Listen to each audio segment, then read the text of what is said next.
1절부터 19절의 말씀을 통해서 오늘 12절에 나오는 말씀처럼 믿지 아니하는 악한 마음 하는 제목으로 함께 은혜를 나누고자 합니다.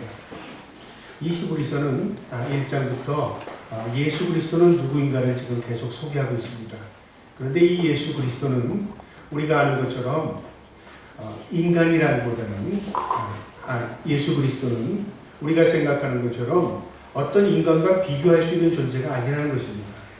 영적인 존재 천사와도 비교할 수 없고 위대한 지도자 모세와도 비교할 수 없는 그런 탁월하신 분이시다. 또한 그분은 하나님이신데 그분이 이 땅에 육신의 몸을 입고 오신 것은 바로 우리 죄 많은 우리를 구원하기 위해서 이 땅에 오신 것이다. 그래서 예수 그리스도를 안다는 것이 우리에게 얼마나 중요한 것인가 그거에 대해서 지금 설명하는 것입니다. 여러분, 우리는 예수를 믿는다고 말하지 하나님을 믿는다고 말하지 않습니다. 세상에 하나님을 믿는 종교는 많습니다. 이슬람교도 하나님을 믿죠. 천주교도 하나님을 믿습니다. 그 외에 하나님이라는 신을 찾는 종교들이 의외로 많습니다. 그러나 우리는 하나님을 믿습니다 그렇게 말하지 않고 예수 그리스도, 우리는 예수 믿습니다 그렇게 말합니다.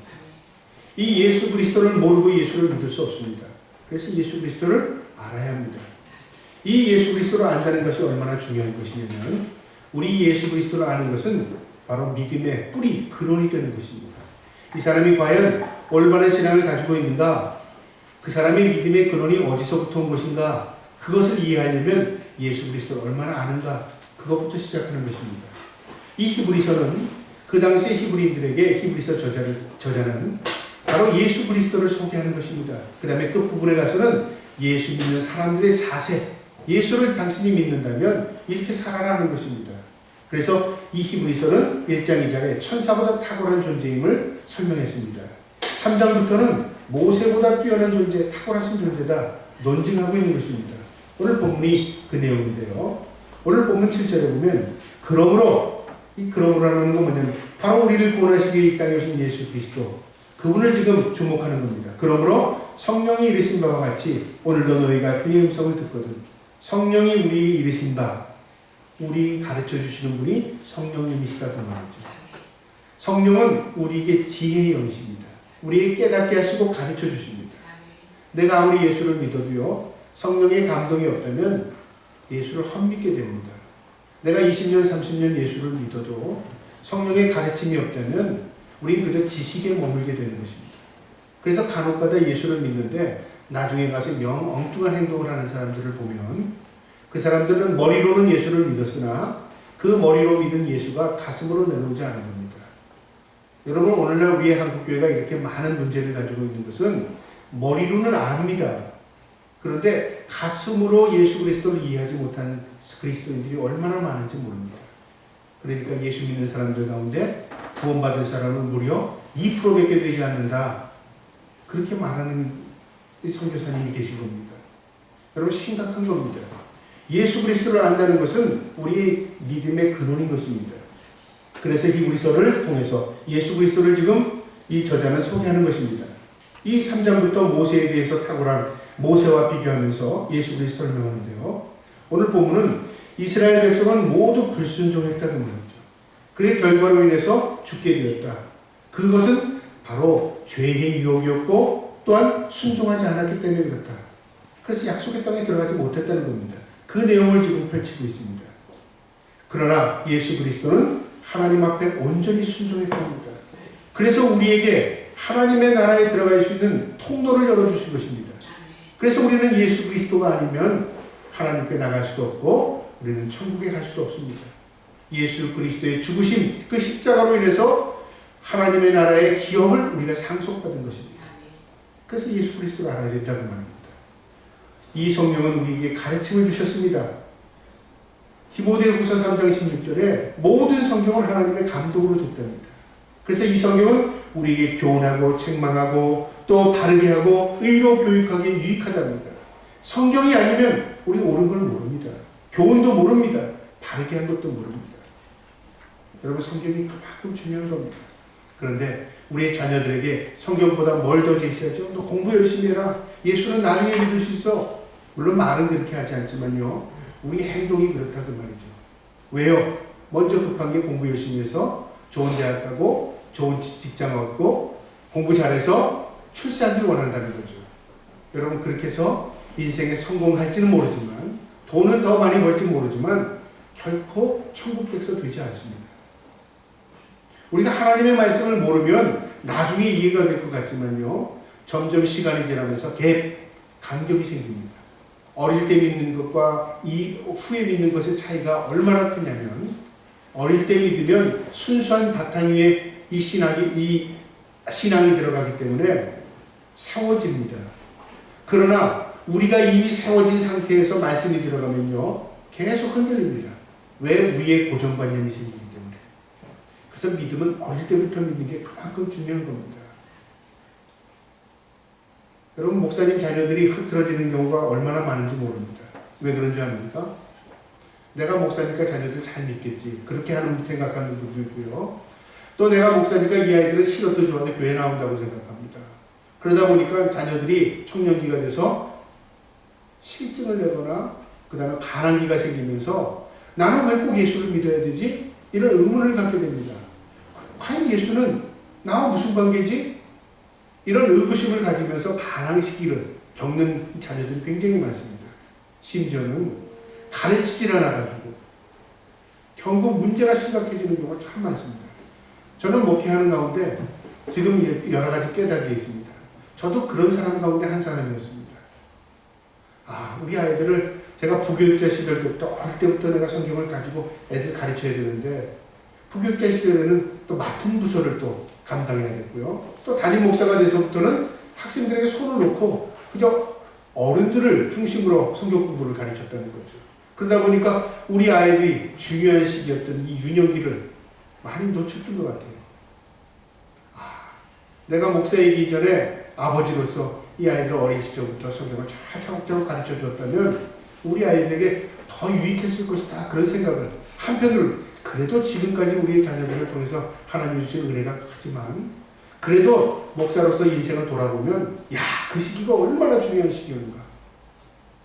왜 중요합니까? 생명이기 때문에 그렇습니다. 제가 아무리 목회를 잘하고 제가 아무리 또 모든 사람에게 인정을 받는 목회자를 할지라도 내가 자녀들에게 하나님의 말씀을 가르치지 못했다면요. 그거는 후에 막심한 일이 되는 것입니다. 하나님의 은혜를 베풀어 주셨죠. 저에게 긍휼을 베풀어 주셨죠. 그래서 우리 자녀들의 믿음으로 이 자리에 앉아있는 것도 다 하나님의 은혜라고 생각합니다. 그렇다면 여러분은 어떻습니까? 목회자인 제가 그렇다면 여러분은 더 심각한 거죠. 왜요? 부모님들이 저처럼 목회자가 아니지 않습니까? 그럼 뭘 가르치겠습니까? 굉장히 심각한 겁니다. 믿음은 가만히 있으면 우리 믿음이 생긴다고 생각하면 교회만 왔다 갔다 하면 믿음이 생기겠죠. 근데 믿음이 결코 그렇지 않거든요. 제가 보니까 믿음만큼 들어가기 힘든 게 없더라고요. 믿음만큼. 시기라는 게 있습니다. 우리도 학습의 학습 시기라는 게 있잖아요. 공부할 때를 놓치면 너 나중에 공부한대. 그래서 학습 시기라고 말합니다. 저는 대학을요, 얼마나 다녔냐 계산하면 20년을 넘게 대학을 다녔어요. 20년을 넘게. 무슨 말이냐면 대학을 입학해서 졸업할 때까지 20년 다닌 게 아니라 대학 과정만 20년을 넘게 공부했습니다. 대학 학위를 5개를 가지고 있는데요. 그 공부를 하면서 징그럽게 했습니다. 징그럽게. 그런데 깨달은 게 있습니다. 뭘 깨달았냐면 학습 시기가 있구나. 이해력은 점점 좋아집니다. 나이가 들을수록요. 무엇을 말하면 교수가 말하면 이해력, 무슨 얘기를 하는구나 이해가 되는데 암기력은 떨어지더라고요. 그러니까 젊은 사람들은 암기력이 좋잖아요. 그러니까 나이가 들면 이해력은 낮고 암기력은 떨어지고 젊은 사람들은 이해력은 부족해도 암기력이 좋아요. 그래서 성적이 많이 나오죠. 그래서 시험에 따라서 암기력이 시험은 젊은 사람이 잘 나오고 이해력을 가지고 있는 이 논술 같은 거는 나이 든 사람들이 더 잘 나온다고 말이죠. 여러분 우리 신앙도 마찬가지입니다. 시기를 놓치면요. 나중에 돌이키기가 참 어렵습니다. 그래서 믿을 때 어릴수록 빨리 믿어야 됩니다. 이건 왜 그러냐면 생명과 같고 우리 인생의 여정과 같은 것입니다. 내가 믿음으로 한 걸음 걷는 것과요. 믿음으로 한 날을 내긋지 않고 다른 길 가다가 믿음으로 돌아오는 것과는 천지 차이입니다. 내가 간 만큼 돌아와야 되는 겁니다. 그러나 내가 좀 늦더라도 한 걸음 한 걸음 믿음으로 걸어가면 과거를 돌아볼 때, 내 인생을 돌아볼 때 돌이킬 것이 없습니다. 그저 하나님과 동행했으니까. 성령이 우리에게 가르치십니다. 그런데 우리는 성령의 이 감동, 가르침에 응답하지 않는 것이죠.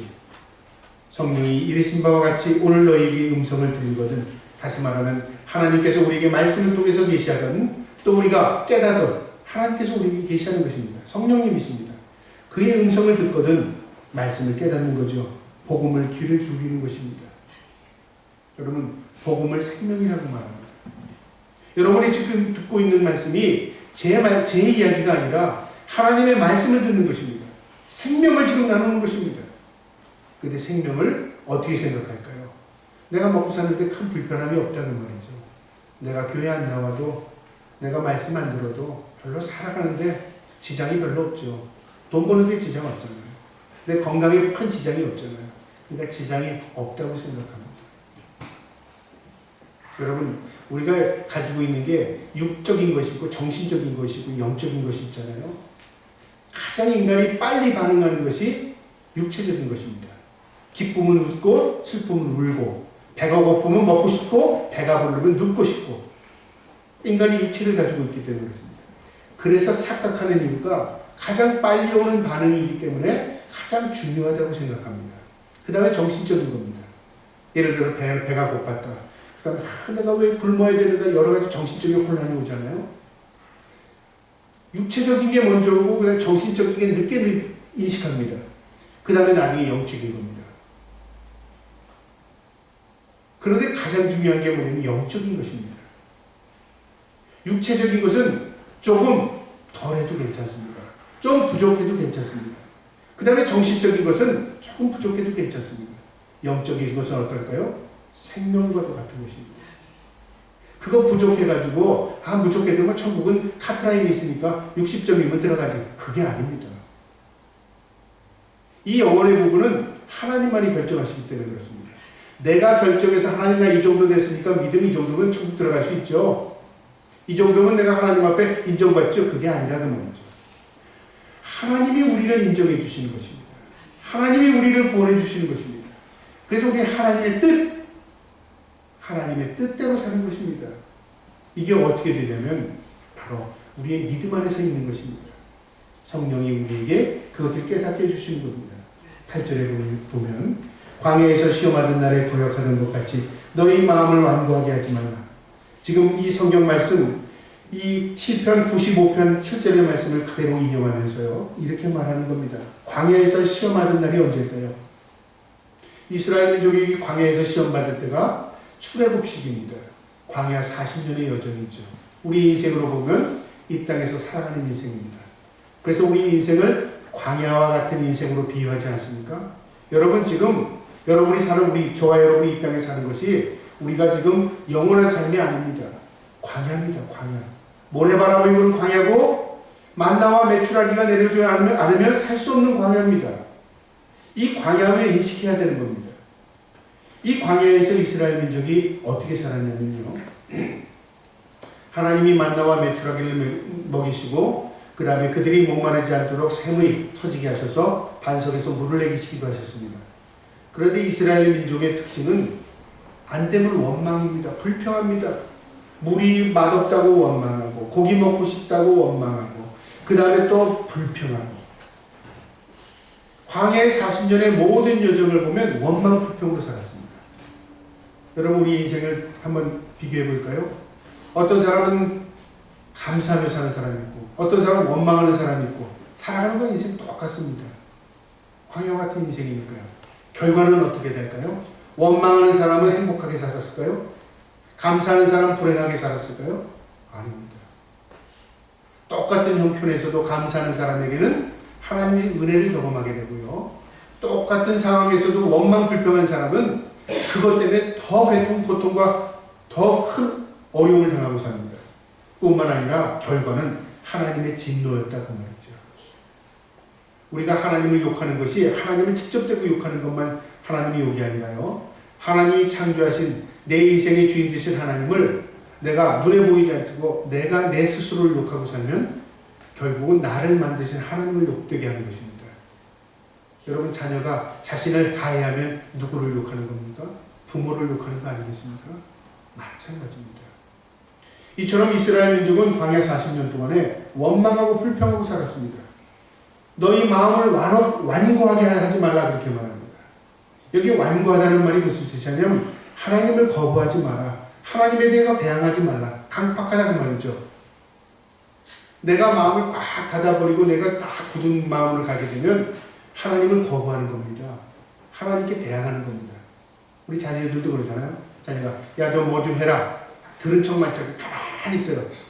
예? 너 왜 그래? 가만히 있어요. 그게 뭐예요? 강팍한 거죠. 그게 부모의 말을 거역하는 거랑 똑같은 거죠. 그겁니다. 우리 인생이 하나님의 말씀이 우리의 심령에 들어올 때, 예, 내가 받습니다, 하나님. 내 부족합니다. 하나님 뜻대로 살게 없어서. 그렇게 살 때 성령이 우리의 마음을 어루만지는데 강팍해집니다. 그거는 하나님 말씀이고 내 삶과 무슨 관계가 있어? 내 마음을 강팍하게 한다고 생각해 보세요. 그래서 하나님을 대항하고 거부하게 되는 것입니다.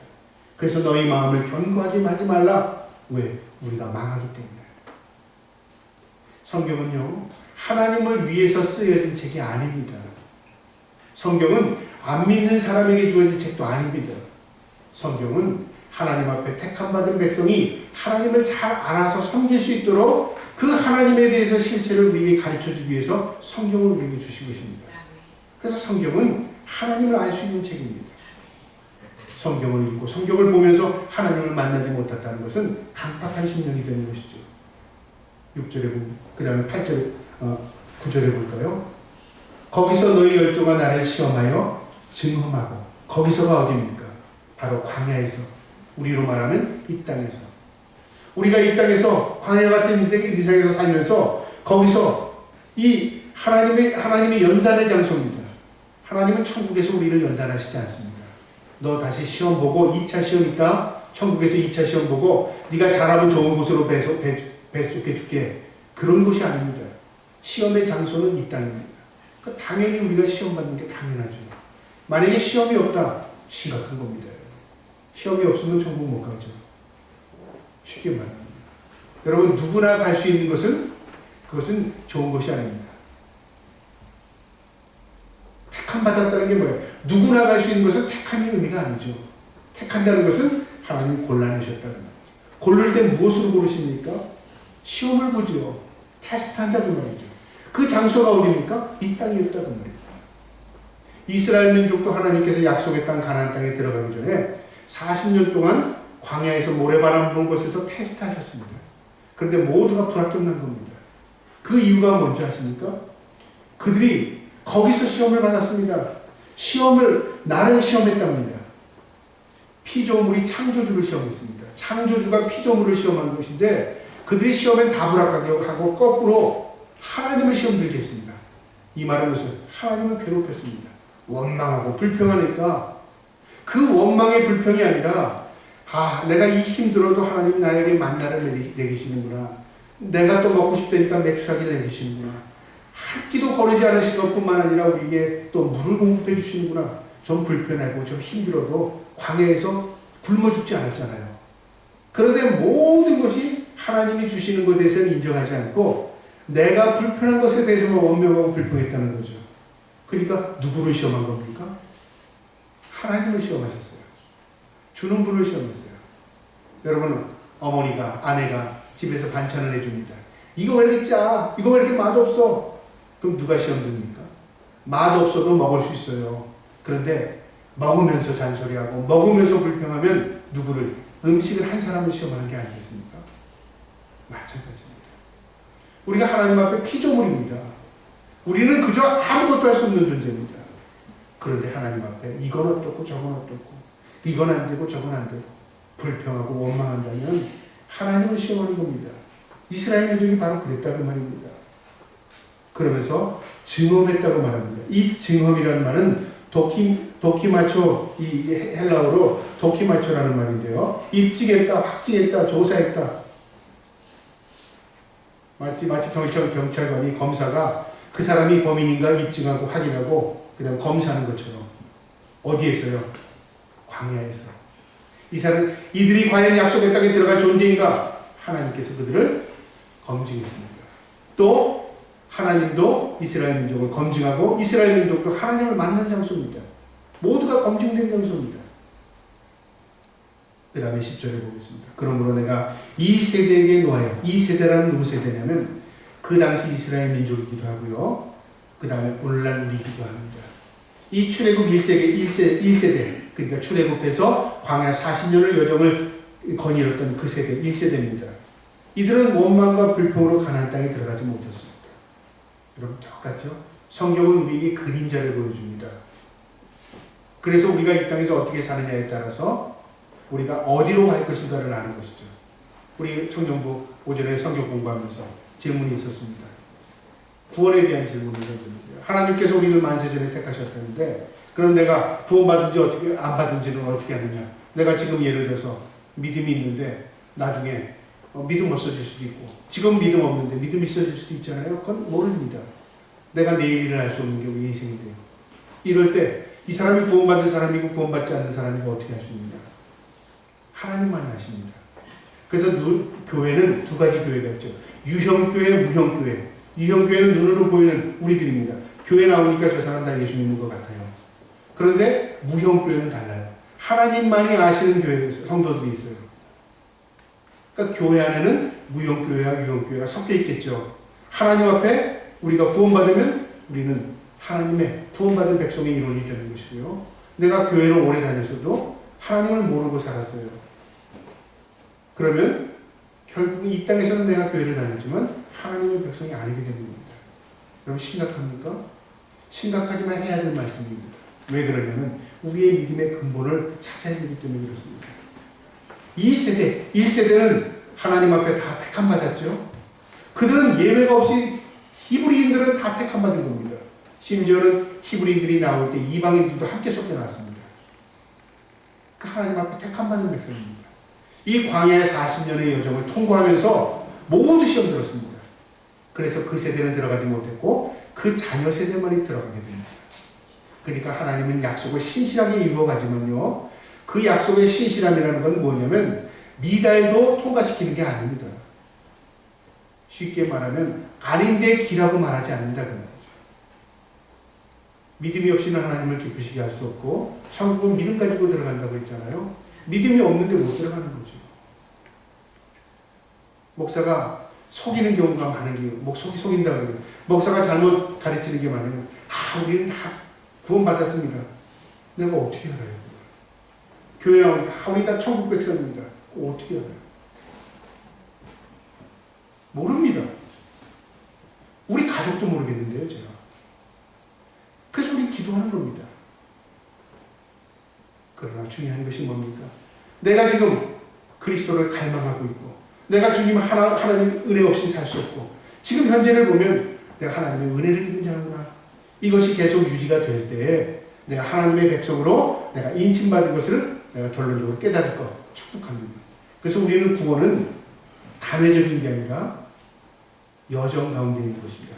진행형입니다. 그들이 항상 마음에 미혹되어 여러분 항상 마음에 미혹되었답니다. 언제는 미혹되고 언제는 미혹되지 않은 게 아니라 항상 마음에 미혹되다. 여기서 미혹이라는 말은 길을 벗어났다. 죄를 짓다는 말입니다. 올바른 하나님이 우리에게 제시한 길이 있는데 그 길을 벗어나는 게 미혹입니다. 누가 미혹할까요? 예외 없이 사탄입니다. 예외 없이 우리 욕심입니다. 욕심이 잉태한 즉 죄를 낳고 죄가 장성한 즉 사망을 낳는다. 욕심은 사망입니다. 내 안에 욕심이 들어오면 내가 죽을 길로 가는 것이고요. 사탄이 우리에게 욕심을 집어넣으면 우리를 미혹해서 우리를 천국 못 가게 만드는 거죠. 그게 사탄의 본질이니까요. 이처럼 그들은 항상 마음에 유혹됐답니다. 예외가 없죠. 모두가 유혹되니까. 그럼 어떻게 해야 유혹을 당하지 않을까요? 성령의 이끌림을 받아야 된다는 거죠. 그 위에 있잖아요. 성령이 이르신 바. 성령은 우리에게 어떻게 우리를 이끄실까요? 성령은 우리에게 예민한 방법으로 이끄십니다. 우리의 마음에 감동을 주시기도 하고요. 우리가 너무 어리석음을 막았기도 합니다. 심지어는 계속 그 길로 가면 우리의 심령을 막아요. 우리를 막아요. 근데 우리는 그걸 또 치워버리고 그 길로 간다니까요. 우리에게 귀를 들리게 해요. 귀를 닫아버린다니까요. 결국은 누구의 책임입니까? 내 책임이 되는 것입니다. 그 길을 알지 못하는도다. 항상 그 마음이 미혹되니까 하나님이 예비하시기를 알지 못하죠. 여기서 이 그 길이라는 말이 무슨 말이냐면 하나님이 예비하신 길이죠. 축복의 길입니다. 여러분 우리의 모두에게 길이 있습니다. 인생을 그래서 나그네와 같다는 이야기는 뭐냐면 나그네는 방랑자와 다릅니다. 방랑자는 그저 방황하는 겁니다. 나그네는 목적이 분명합니다. 어디를 가야지 보따리 싸갖고 가는 겁니다. 이 가는 여정에서 어떻게 될까? 때로는 고통을 당하고 때로는 어려움을 경험하지만 방향은 흐트러지지 않습니다. 이 길은 예배에서 하나님의 축복의 길입니다. 또 이 길은요 구원의 길입니다. 그런데 우리는 하나님이 예비하신 길, 구원의 길을 벗어나서 세상 사람들이 모두 추구하는 행복의 길을 찾은 거예요. 결국 행복의 길이 구원의 길이 아닙니다. 행복의 길이 같다고 해서 내가 구원받는 게 아닙니다. 원래 그걸 잘 안 가르치는 것 같아요. 예수를 믿어야 행복하려고요. 내 마음의 평안을 얻으려고요. 내가 참된 내가 위로를 얻으려고요. 하나님 앞에 우리가 모두 위로를 얻을 수 있습니다. 평안을 얻을 수 있습니다. 행복할 수 있습니다. 그러나 그게 근본적인 목적이 아니라는 말이죠. 생명입니다. 예수 그리스도는 구원이요 생명입니다. 그 길을 알지 못하게 되었답니다. 11절에요. 내가 노하여 맹세한 바와 같이 그들은 내 안식에 들어오지 못하리라. 누가 노했습니까? 하나님이 노하시더라. 화가 났다는 말이죠. 그래서 안식에 들어오지 못한답니다. 왜 안식에 들어오지 못한다? 죄의 결과입니다. 불순종의 결과입니다. 그래서 안식이 없다는 말이죠. 안식이라는 말은요, 유대인들에게 굉장히 중요한 말입니다. 안식은 이 샬롬이라는 말도 사용하는데요. 하나님의 약속이 이루어지는 것이 안식입니다. 그래서 천국은 영원한 안식이 있는 곳입니다. 이 안식의 특징은요, 하나님과 우리와 함께 있는 것이 안식입니다. 아무리 내가 이 환경이 좋아도 하나님이 계시지 않은 곳엔 안식이 없습니다. 반드시 안식 안에는 하나님이 계시는 것입니다. 하나님이 함께하는 곳 그 어디나 하늘나라입니다. 이처럼 우리에게 안식을 주시려고 우리를 길을 인도하시지만 우리는 우리의 고집 미혹에 이끌려 안식일을 가지 않습니다. 안식이 없게 된 거죠. 12절에요. 그러면서 이렇게 말하는 형제들아 너희는 삼가홍 너희 중에 누가 믿지 아니하는 악한 마음을 품고 먼저 너희는 삼가라는 말이 뭐냐면 조심하라 그 말이죠. 삼가에 조심해 그 말입니다. 무엇을? 하나님의 말씀을 거역하지 않도록 조심하라. 다시 말하면 불순종하지 않도록. 왜? 삼가하면 죽습니다. 하나님의 말씀을 거역하면 죽게 되기 때문에 그렇습니다. 약속의 땅에 들어가지 못하기 때문에 그렇습니다. 그래서 믿지 아니하는 악한 마음 그렇게 말합니다. 오늘 말씀의 제목이죠. 믿지 아니하는 악한 마음. 여러분 우리는 악하다 그럴 때 행위를 통해서 악하다고 생각하죠. 이 행위가 오기 전에 먼저 근원은 마음에 있습니다. 마음이 악하면 행동도 악하게 나옵니다. 마음이 선하면 행동이 악하게 나올 수가 없습니다. 그래서 우리의 마음을 다스리고 마음을 지배당하고 마음을 주님께서 우리 성령님께서 우리의 마음을 주장해 주셔야 됩니다. 마음은 악해도 선한 행동을 할 수 있습니다. 미션적으로. 그러나 오래가지 않습니다. 여러분 중요한 게 뭘까요? 마음입니다. 그런데 이 마음이 악해졌으니까 어떻게 될까요? 악한 생각이 나오죠. 그런데 가장 악한 게 뭘까요? 믿지 않는 게 악한 데서 나온답니다. 내 마음이 악하니까 믿을래야 믿을 수가 없죠. 하나님은 선하시며 신실하시고 하나님의 속성입니다. 선하신 하나님, 신실하신 하나님을 어떻게 알 수 있습니까? 내 마음이 선해야, 내 마음이 온전해야 그 하나님이 내 안에 자정할 수 있는 것이죠. 마음이 약한데 결과가 어떻게 죽음과 심판밖에 더 있겠습니까? 요한복음 3장 18절에 그를 믿는 자는 심판을 받지 아니할 것이요 믿지 아니하는 자는 하나님의 독생자의 이름을 믿지 아니하므로 벌써 심판을 받은 것이니라. 믿음의 결과는 영생, 믿지 않는 자는 심판 이미 받았다 그 말입니다. 그러면서 12절 하반절에 하나님께서 떨어질까 조심하라. 떨어질까 조심하랍니다. 그러니까 진행형이죠. 지금은 붙어 있어도 내가 마음이 하나님으로부터 멀어지면 떨어져 나가는 것입니다. 언제까지 붙들어야 될까요? 주님 만나는 그날까지. 우리가 이 땅에 생명 다하는 그날까지. 그래서 빌립보서 2장 12절에 두렵고 떨림으로 너희의 구원을 이루라고 말합니다. 여러분, 구원은 그냥 가만히 있는다고 이루어지는 게 아니라 두렵고 떨림으로 주님 앞에 살아가는 거죠. 내가 혹시 이러다가 죄지면 안 되는데, 내가 혹시 이러다가 하나님이 미워하는 일도 하나님으로부터 멀어지면 안 되는데, 세상에서 우리가 사람이나 세상의 환경을 두려워하라고 성경은 우리에게 말하지 않습니다. 우리의 두려움의 대상은 오직 하나입니다. 한 분입니다. 하나님이라는 말이죠. 그래서 두렵고 떨림으로 너희의 구원을 이루라고 말하는 겁니다. 저와 여러분이 구원받은 백성으로서 이 땅에 사는 동안에 광야와 같은 이상에서 하나님 두렵고 떨림으로 섬길 수 있기를 주님의 이름으로 축복합니다. 그 다음에요, 13절에 보겠습니다. 오직 오늘이라 일컫는 동안에, 오직 오늘이라 일컫는 동안, 무슨 말이에요? 현 세상에서, 우리가 지금 살아가는 세상에서 모든 사람들은 현재만 있습니다. 과거에 내가 살지 않았습니다. 앞으로 미래는 우리에게 주어지지 않은 것입니다. 우리에게 있어서의 현 세상은 지금입니다. 오직 오늘입니다. 이 말은 이 땅에서의 삶의 시간들입니다. 지금, 여기, 이 시간입니다. 여러분, 가장 중요한 시간이 지금입니다. 가장 중요하고 고기로운 시간은 여기입니다. 사람들은 항상 무엇에 초점을 맞추면 미래에 초점을 맞춥니다. 지금은 내가 그래도 앞으로는, 지금은 내가 힘들어도 과연 앞으로는 멀리만 바라봅니다. 여러분, 그때 가봐야 알죠. 지금 그렇다고 생각한다고 그때 이루어질까요? 천만의 말씀입니다. 지금 내가 안 그런데 지금 앞으로는 그럴까요? 천만의 말씀입니다. 여러분, 우리의 믿음은요, 진행형입니다. 내가 지금 믿어야 앞으로도 믿을 수 있는 것입니다. 내가 지금 의지하지 못하고 믿지 못하는데 앞으로 어떻게 믿겠습니까? 그때 가면 믿으면 저절로 내가 생각대로 들어올까요? 아닙니다. 그래서 오직 오늘입니다. 하나님께서 나에게 허락한 인생은 오직 오늘입니다. 저는 아침마다 기도하는 게 있습니다. 눈 뜨면 생명으로 숨쉬고 있잖아요. 하나님, 오늘도 하루를 생명으로 호흡하게 하시면 감사합니다. 그러니까 오늘도 하나님께서 삶의 의미와 목적을 나에게 주어주실 거죠. 뭐 살아라. 밤에 잘 때도 오늘 주님의 은혜 가운데 하루를 살게 하시면 감사합니다. 내가 잠자면서 죽을 수도 있잖아요. 나에게 있어서 하나님 앞에 허락받은 것은 내일, 모레, 앞으로 10년, 20년이 아니라는 말이죠. 지금 현재 이 시간입니다. 그래서 오늘, 오직 오늘, 매일 피차 권면하여, 매일 피차입니다. 매일, 오늘도 내일도 피차 권면하려는 말이 뭘까요? 서로를 세워주라는 말이에요. 그 말입니다. 서로 살리는 행위입니다. 그렇게 하면 안 돼요. 글로 가면 안 돼요.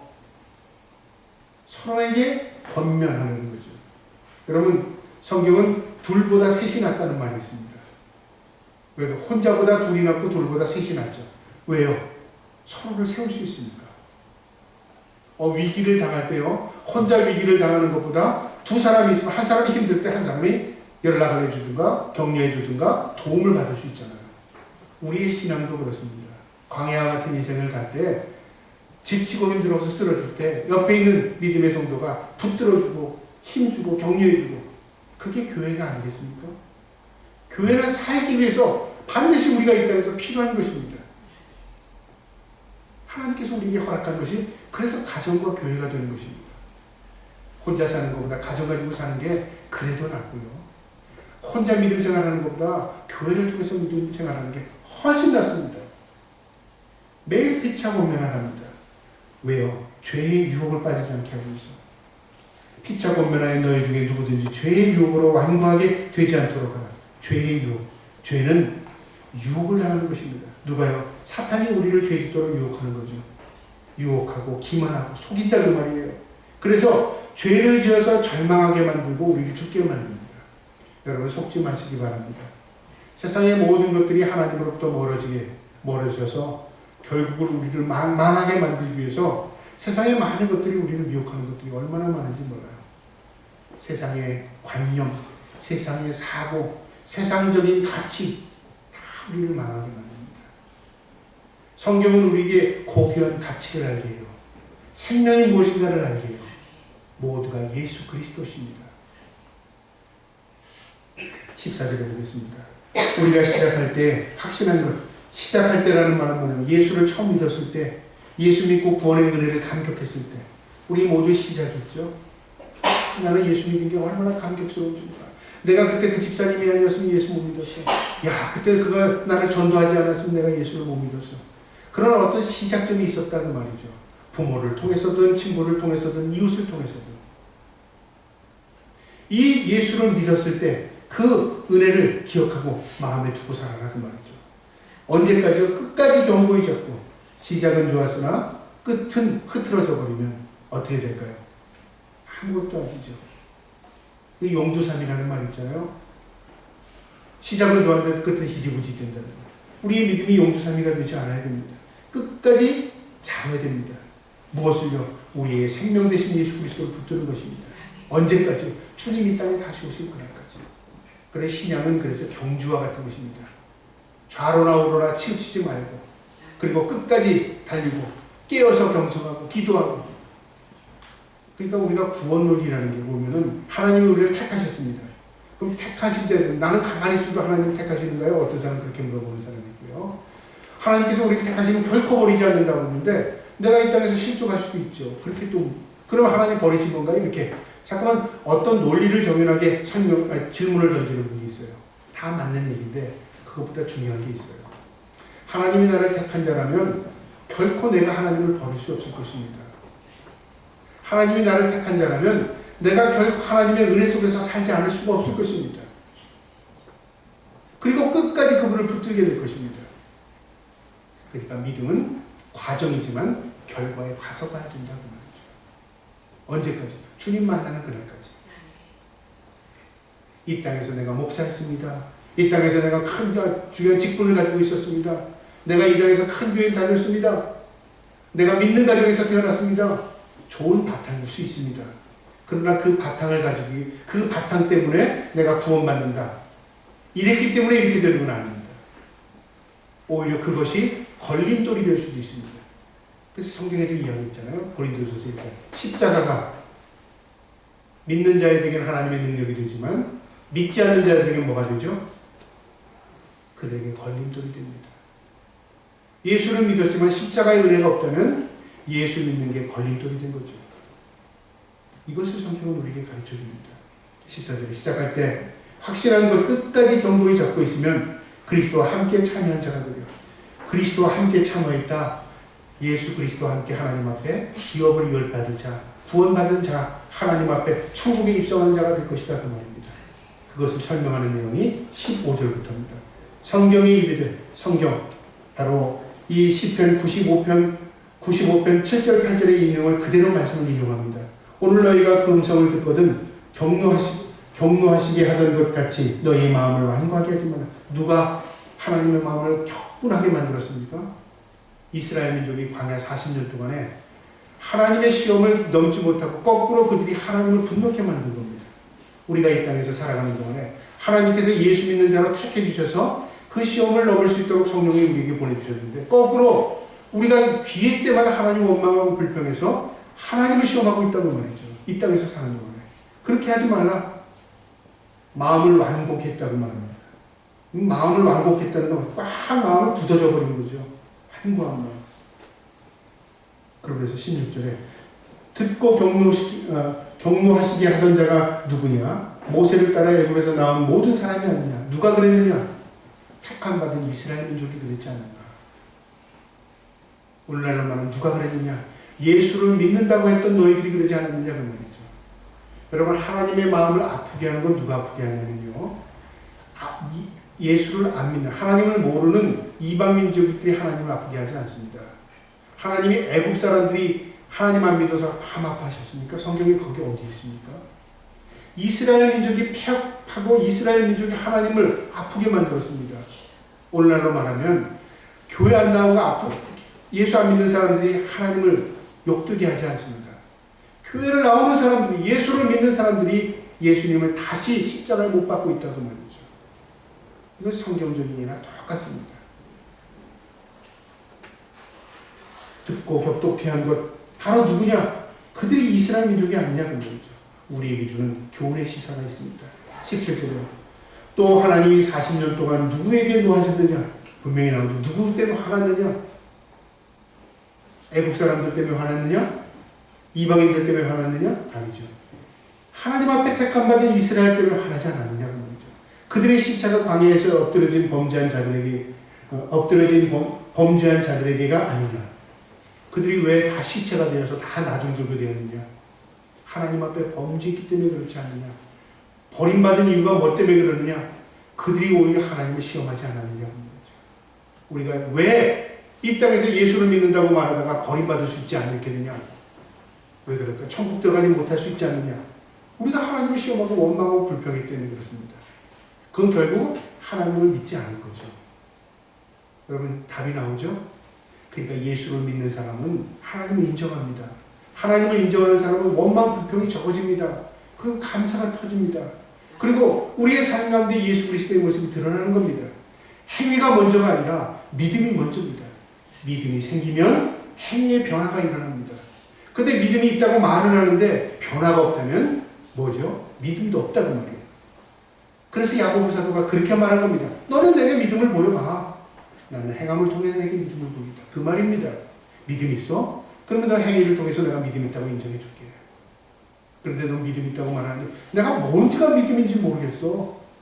한국교회가 믿음 있다고 말하고 한국교회가 우리는 인구의 4분의 1이 기독교인이라고 말하는데 세상에 보니까 점점 나빠져. 목사들은 점점 나쁜 짓을 해. 사기꾼이 대부분이 목사야. 만약에 예를 들어서 그렇다고 말한다면요. 누가 하나님의 영광을 가리게 됐어요? 믿는다고 하는 사람들 때문에 하나님의 얼굴에 먹칠하게 되는 것입니다. 그 이야기입니다. 18절에요. 또 하나님이 누구에게 맹세하사 그의 안식에 들어가지 못하리라 하였느냐? 곧 순종하지 아니하던 자들에게가 아니냐? 하나님 맹세했답니다. 순종하지 아니하는 자는 예외 없이 가나안 땅에 들어가지 못했습니다. 심지어는 모세까지도요. 모세가 그래서 지옥 갔을까요? 그 말이 아니죠. 하나님은 신실하십니다. 하나님의 약속을 자신의 이름을 걸고 지킵니다. 그래서 모세까지라도 순종하지 못했을 때 너는 여기까지 너의 사명 다 했다고 말입니다. 여러분, 그러니까 순종이 제사보다 낫다는 게 뭘까요? 내가 하나님을 섬긴다는 것은 하나님을 제사한다는 것, 예배하는 거죠. 그게 무엇으로 표현될까요? 순종함으로 표현되는 것입니다. 그러니까 주일 성수하는 것, 내가 하나님 앞에 구별해 드리는 것, 내가 하나님 앞에 내 모든 것을 구별할 수 있는 것, 이 모든 것들이 뭐예요? 믿음의 근본인 것입니다. 이것이 하나님 앞에 내가 순종하는 것입니다. 마지막 19절입니다. 이로 보건대 그들이 믿지 아니하면 능히 들어가지 못할 것이다. 결론의 말씀입니다. 믿지 아니했다고 말합니다. 하나님 앞에 이끌림을 받지 않았습니까? 아닙니다. 이스라엘 민족은 모두 광야에 40년 동안 하나님이 이끌어 주셨습니다. 그런데 문제는 그들이 원망하고 불평하고 믿지 않았습니다. 그래서 들어가지 못한 겁니다. 믿지 않았기 때문에.